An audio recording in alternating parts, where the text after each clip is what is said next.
Lord, I just give God all the praise and all the glory. Truly is worthy to be praised.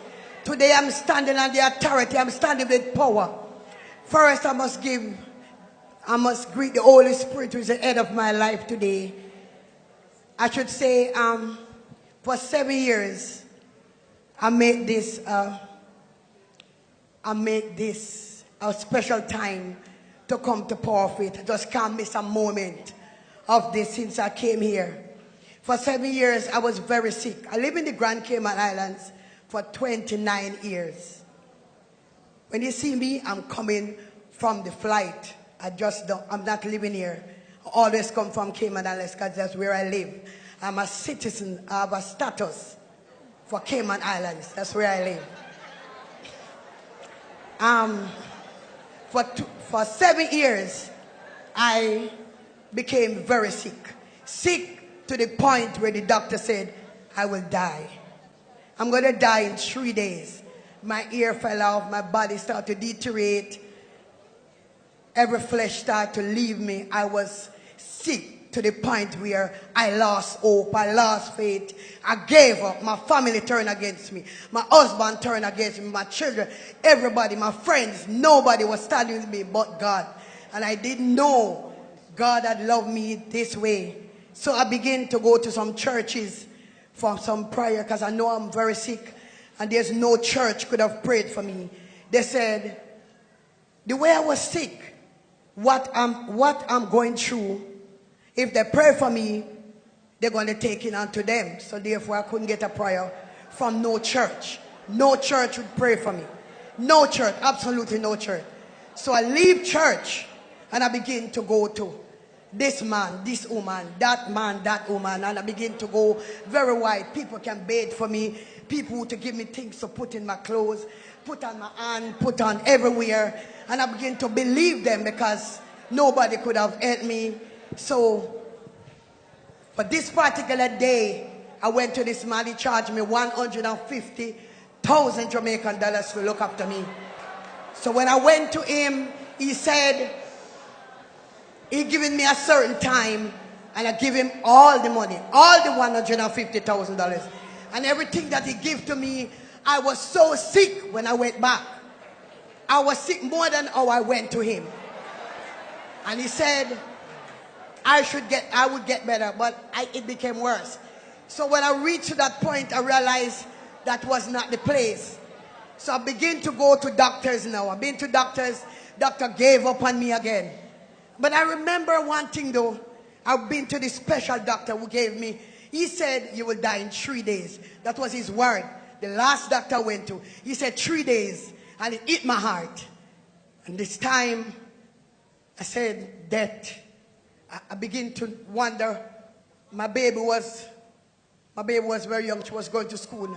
And I began to say, who is going to look after this one? So I called my son in Canada and said, you have to make some arrangement to take the baby girl because I'm going to be dead in 3 days. He said, Mommy, you just killed me in Canada because telling me this, I'm going to die before you.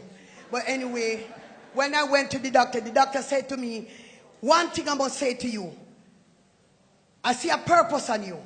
Don't go back to no more Obe, man. I didn't tell him I go. He said, don't go back to no more Obe, man. Don't go back to nobody. I'm going to tell you something that this will change your life forever. I sat quiet, even though I said, one day this is going to change your death. So I sat quiet and he said to me, there is a church in Jamaica by the name of Portmore. And it's in Portmore. And the name of it is Power of Faith. I never heard of it. Never heard of Portmore. And he said to me, I want to take this time. I'm giving you 3 letters. 1 to take to the Cayman Airways, 1 to take to the doctor, and 1 to take to your husband's workplace for a time off for 1 month. And you must go there. Allow the people in the white to pray for you, and you will be delivered.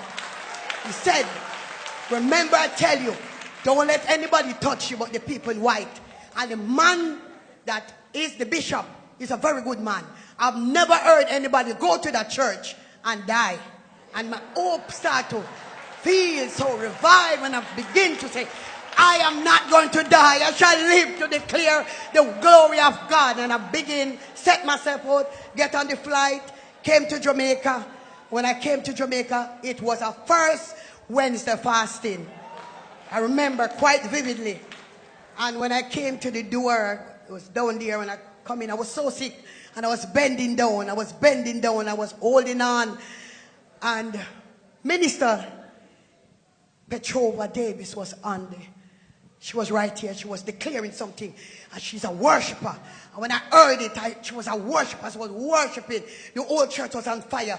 And I began to feel something burning. I began to feel something burning inside of me. I began to feel something burning. I began to feel fire. I began to feel fire. I began to feel fire. I began to feel fire. And I know that's not how I came. And I know that there's something began to take place into my body. And she said, you are not a chicken, but you are an eagle. I want you to soar. Something is going to happen for you. Something is going to change. Believe God. Take your miracle. Take your breakthrough. And that was when I get strength. And that was when I never came up here for the prayer. Nobody laid their hand on me. Nobody laid their hand on me the day when I came. Afterwards, I got the prayer, but nobody. That day, I knew something happened for me. I know that deliverance came. And I want to tell you that when the doctor gave me 3 days, my husband made my funeral arrangement. It was $9,368 for my funeral arrangement in Cayman. And when I got delivered and I went back. The doctor was already gone back to Barbados. I didn't see him again. So I came back to church, got delivered, got anointed and power packed. So I said, I'm going back to the man for the 150,000. Because I did to this deliverance. Didn't cost me any money. Didn't cost me any fear. And I went back to that place. And I said, in the name of Jesus Christ of Nazareth, I come harm and I come dangerous. I want back the 150,000. I went to a church and it didn't cost me any money. And I walking in power. I walking in deliverance. I need back the money. I need it back. Right now. Right now. Right now.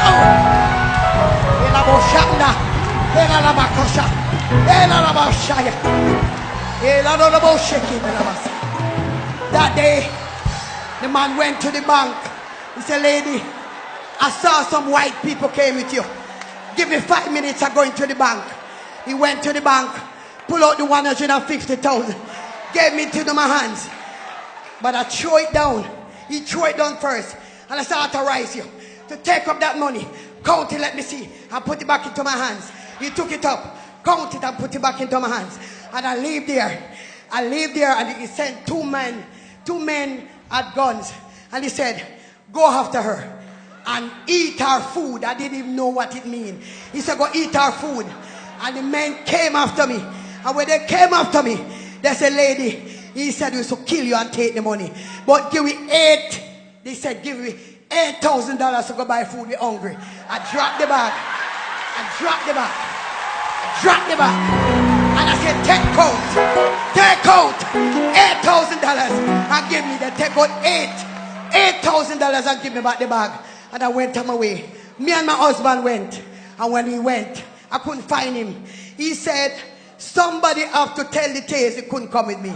He didn't want two of us to die at the same time. For that result, my husband leave. When I got delivered, my husband leave and went to Canada.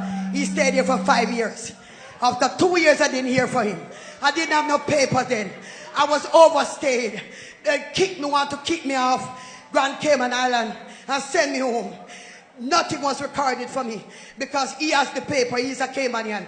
And he went away. They said I couldn't stay. I came to the fasting. And when I went back, they said, miss, bring every papers. We're going to give you your papers. We're going to give you your papers. When I went back, I called my husband. I couldn't find him. I didn't hear him. And the lady said to me, you are here long enough. We are going to give you your status. Today, I have my status. Today, I am a citizen of the Grand Cayman Island. I am walking in miracle. I am walking in favor. No demon, no devil cannot overthrow me. I am blessed. I am blessed. I am blessed going out. I am blessed coming in. God bless. God bless. A man over there. And I said, it's time to bring him home. I said it was time after 5 years. Evangelist Brown is a witness. I said after 5 years, it's time to bring him on and let him see what the Lord is doing. I called him, he did not answer me. One particular Wednesday I came to the fasting, and when I went back, I planted a seed. I said my husband must come home. When I called him, he didn't answer me. The next week he called and said, my darling wife, I am coming home. 5 years, I am coming home. He's home. He's home. Don't want to go back. He's afraid to go back. And to God be the glory. Great things he has done. Everyone stand to your feet and just give God a worship. That's a testimony. When we ask for testimony, that's what we are talking about. We overcome by the blood of the Lamb and by the words of our testimony. Give God the glory.